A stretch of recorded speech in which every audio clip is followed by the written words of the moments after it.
Hey everybody, Rob Maurer here, and today we're going to be talking about the impact of the significant cryptocurrency market crash that has been happening today. Some recovery has happened, but this short-term crash could impact Tesla's financials for the second quarter, so I want to talk about that. Then we've also got news on Giga Berlin and Giga Texas, a couple of analyst updates, a report on the Cybertruck, and one other story as well.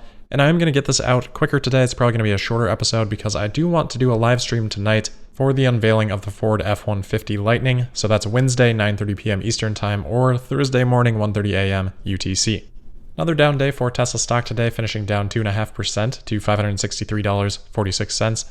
That compared to the Nasdaq, which started off the day pretty rough, but did recover throughout the day, closing just shy of flat. All right, so we do have to revisit cryptocurrencies today. If you haven't been following, if there's been significant crashing happening, Bitcoin at the low today was down 30%, Ethereum down 45% or so, Doge similarly. There has been some recovery throughout the day, but this is potentially going to impact Tesla for the second quarter because of how far Bitcoin did drop at the low. So we'll get into why that is, but it is predicated on Tesla continuing to hold their Bitcoin throughout the quarter. So we saw Elon this morning tweet kind of in the midst of this fall, quote, "Tesla has diamond hands," end quote. I'm sure most by now are familiar with the diamond hands expression. Basically, it's just used to imply holding onto coins or shares as hard as a diamond that no matter what happens, you're not going to sell. So this is commonly used in the stock market, particularly for meme stocks like GameStop. It's made its way over to Tesla as well, of course, but also commonly used in the crypto markets as well. So strongly implied here, as Bitcoin is crashing, that Elon is tweeting this in reference to Tesla's Bitcoin position. In case it wasn't already clear enough, Elon then added on to that saying, quote, "Credit to our master of coin," end quote. Of course, Zach, CFO, which I'm not sure he'd want full credit for that, but pretty clear what Elon is referring to. This adds on to a tweet from Monday where Elon said, quote, "To clarify speculation, Tesla has not sold any Bitcoin," end quote. So as I'm recording, Bitcoin has risen back up to somewhere around 40,000, still down quite a bit from where it's been the last few weeks, but should be well above where Tesla actually purchased it at, so they should still be sitting on an unrealized gain for the portion of Bitcoin that they have remaining. Unfortunately, based on how gap accounting works, if at any point in time during the quarter, Bitcoin's price falls below the current carrying value that Tesla recognizes on their balance sheet, Tesla has to mark that down as an impairment loss, and that actually hits their GAAP earnings per share because it's recognized as an expense in the restructuring and other line. In simple terms, no matter the price of Bitcoin at the end of the quarter, Tesla has to recognize the value of their Bitcoin as the lowest price that it traded at throughout the entire quarter, unless that quarterly low is still higher than the price that Tesla has it recognized at on their balance sheet. If that happens, they would just record no change. You can see this in Tesla's Q1 results, where they say the carrying value of the Bitcoin that they hold is 1.33 billion, but the fair market value is 2.48. They only recognize the 1.33 billion on their balance sheet. So you can see it ends up being pretty one-sided in terms of the accounting impact until you sell. Once you sell, if you have gains, at that point you can recognize them. But if you just hold, every time a new low happens, you have to mark that as an impairment. That brings us to the wild action for today because Bitcoin's low was right around $30,000. My math says that that is below the price that Tesla has marked as their current carrying value at the end of Q1.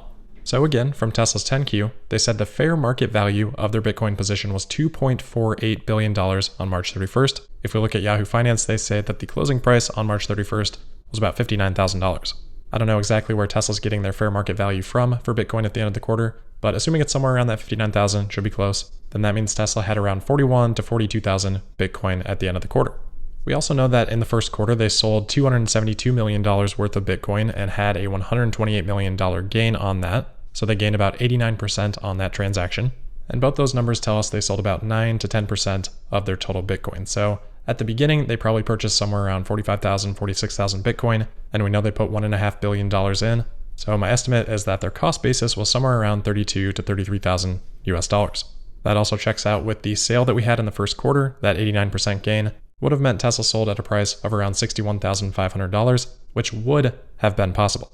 We may have enough information to get a more precise estimate than that, but just doing some quick math on that today. Anyway, if we assume that that was their cost basis, we also know that Tesla had a $27 million impairment in Q1. So that means that the low in Q1 was just a little bit lower than what Tesla bought it at. So across 45,000 Bitcoins or so, that ends up being an impairment of around $600 per Bitcoin. So if Tesla paid somewhere around $32,500, with that impairment, their new carrying cost per Bitcoin would be right around $32,000. Finally then, we come full circle to today's crash because even though the price has risen, Tesla has to value it at the low, which was around $30,000. That looks like it's going to be lower than the current carrying value was at the end of Q1. So if Tesla truly has diamond hands, like Elon here says on Twitter, and they hold throughout Q2, they'll have to mark an impairment in their Q2 earnings. Using more precise numbers, I think the carrying value at the end of Q1 was around $31,700, the low today $30,100. So again, assuming no sale and assuming Bitcoin doesn't hit a lower low before the end of the quarter, Tesla, if my math is right, would have to drop their carrying value from $1.331 billion Q1 down to $1.264 billion for Q2, meaning an impairment of $67 million. The way Tesla does accounting, that would be a hit to both GAAP net income and non-GAAP net income. Thankfully, that's a level that should be pretty easily absorbed by Tesla. In Q1, they posted GAAP net income of $438 million and non-GAAP net income of just over $1 billion. Though, to be fair, both of those numbers include a $100 million gain from the sale of Bitcoin in Q1, and both of them include $500 million in regulatory credits. So if Tesla didn't have that, the hit from a Bitcoin impairment would be more significant in terms of being able to achieve profitability, but hopefully those credits continue. Rounding this out, on the earnings per share line, that impairment would end up being about 6 cents per share. So there's the full math, and now you know the potential impact of that. If Bitcoin were to sharply fall suddenly again, the impairment could be even larger. Tesla could also, with these new higher prices that we have seen since the bounce back, sell some Bitcoin and offset that impairment if they chose to. All right, so thanks for sticking with me through that math if you're still around, but let's move on to a couple other pieces of news here. First up, on Giga Berlin, where Tesla has received another preliminary approval for some more work from the Brandenburg Ministry of Agriculture, now allowing Tesla to install machines for final assembly at Giga Berlin. But again, this is a preliminary approval, so how many approvals we need, I do not know, but I think this means that this work would be done at Tesla's risk, and if something were to change with the final approval, Tesla would still be responsible for those costs. But this is what we have seen Tesla do time and time again, so I don't foresee any issues with that aside from the time for getting that final approval. Next is Texas. We've got an update from Joe Tagmeyer there showing some castings being transported out of Giga Texas, likely on their way to Fremont for analysis, validation that those machines are working well, and quite a big stack of them too, which is exciting to see. All right, moving into the couple of analyst updates here. Right as I was posting yesterday, of course, we had talked about Pierre Ferragu's note, but Elon responded to a Tasmanian article about this, saying, quote, "Ferragu is remarkably insightful," end quote. As someone who agrees with that, nice to see that compliment there for Pierre from Elon, and probably a good tip to pay attention to what Pierre is talking about in this note. And on that note, we're going to be having a conversation with Pierre next week to discuss some of these things. So something to look forward to there. We also heard from Wedbush's Dan Ives in an interview with CNN yesterday. Not a ton to cover there, but I think Ives was saying similar things to what we had talked about on Monday. He said basically that EV companies across the board are being viewed with a glass half empty view right now. But he did reiterate his confidence in the stock and says he believes that in the next 12 months, Tesla will be a 4-figure stock, so $1,000 or more.